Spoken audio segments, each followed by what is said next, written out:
Ay, nagbabalik sa ating palatuntunang #blessing at nais kong tanungin kay Father Daniel dahil nga talagang alam niyo yung inyong materya tungkol sa mga ganito.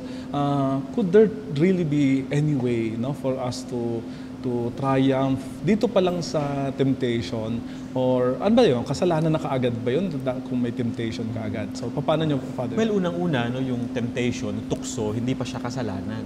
Kapag tayo ay nahulog sa tukso, nagpadala tayo sa tukso, doon siya nagiging kasalanan. Kadalasan din may pag-iisip tayo na, ay, tao lang ako, marupok, mahina, kaya madaling mahulog sa tukso. Pero kung ating titingnan na may kalakasan tayo na nagmumula sa Panginoon, pwede nating malabanan yung mga tukso. Kasi sinasabi nga, di ba, sa kanta, tukso layuan mo ako. Pero actually, hindi naman talaga lumalayo yung tukso. Tayo yung dapat na lumalayo sa tukso. Kasi kaya nga siya tukso eh. Kumbaga, parang sa kanta, nandiyan ka na naman.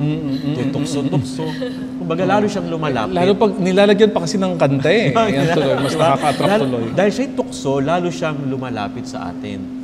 So unang-una, mahalagang gawin natin, of course, tayo na mismo yung lalayo sa tukso.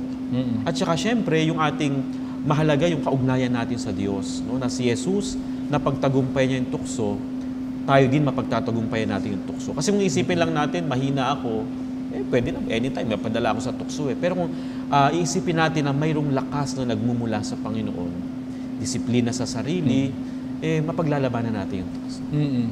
Siguro mag-isip tayo ng mga konkretong paraan para natin mapapagtagumpayan yung mga tukso sa kapaligiran natin based on the gospel. Kasi yung una na ay yung temptation doon sa pagkain, turn the stone into bread.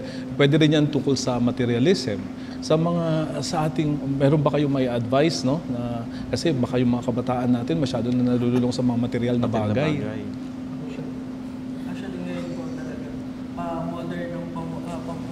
Modern yung mga gadgets, pero masyado na silang nagiging vain, masyado na silang gusto ko niya, bilhin niyo po ako niya, masyado na na-spoil yung mga kabataan ngayon sa mga modern na mga gadgets.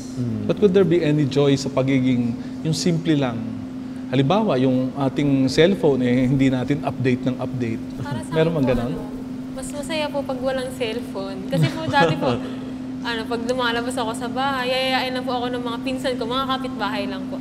Tara maglaro tayong patintero. Tapos masaya po, minsan nakakaiyak kasi nadadaba ka. Pero yung experience po, kasi pag sa phone ka lang lagi, parang wala kang physical activity. Parang mas masaya po pag ganun pag kesa din sa mga cellphone. Tsaka mas, you earn more friends po pag ganun. Oo. Okay yun, Maganda yun. Okay. Yung sa pangalawa, yung temptation sa power. Gaano pa kaya palagay niyo na-expose mga youth sa power? Ano kayang form itong power na ito? Halimbawa, siguro yung service, kasi dapat yung service sa church. Pero hindi sila nagsiserve sa church, Pero hindi naman lahat. Meron naman talaga mga kabataan na nagsiserve naman talaga sa church. Paano kaya natin ma-inspire yun na mas maganda yung service kaysa sa power? Para sa akin lang po, ako na naman.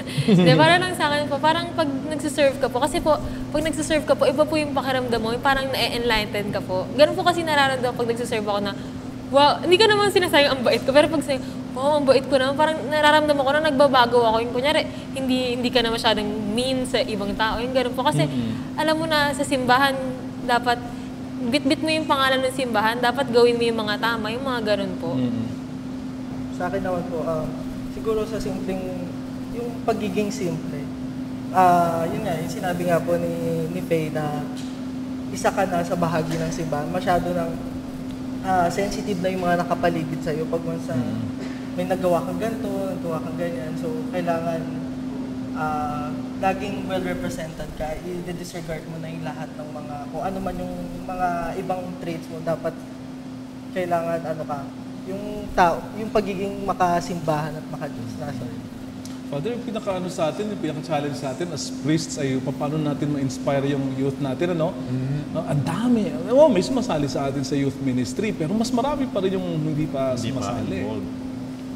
So maganda yun na ano kayang ginagawa? Pwede natin gawin? Encourage natin yung mga kabataan na mas ma-involve pa sa simbahan, magkaroon ng iba't ibang mga programa, mga aktibidades na kung saan ay magagather sila para makapag-share din sila ng kanilang mga talents. No, iba-ibang mga venues, ano ba, pagkanta, mga acting, mga ganyan. And then yung mga youth lectors, commentators, no, Tanungin katulad natin ng sila, sa kanila. ano ang mga come-on ninyo? Paano kayo nakaka-recruit?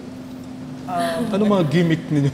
Ang ngayon po, parang binobo po namin talaga yung campus ministry. Kasi meron po sa amin kasing sa school, malapit na school. And then, nagtsatsaga po kami na nagro-room to room kami kada may event. And then, may monthly gathering po kami. Tapos, BEC sa chapels.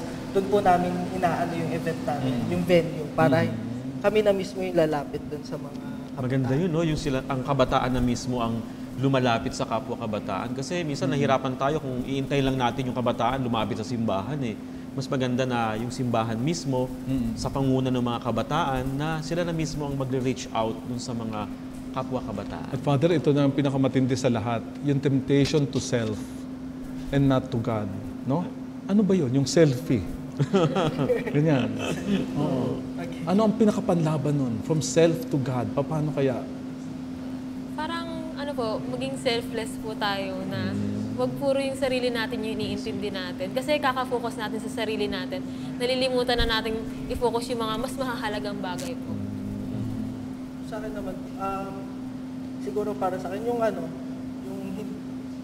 try to make yourself busy sa kanya. Okay. Para ma-disregard mo na rin po yung lahat ng temptations, yung mga tukso.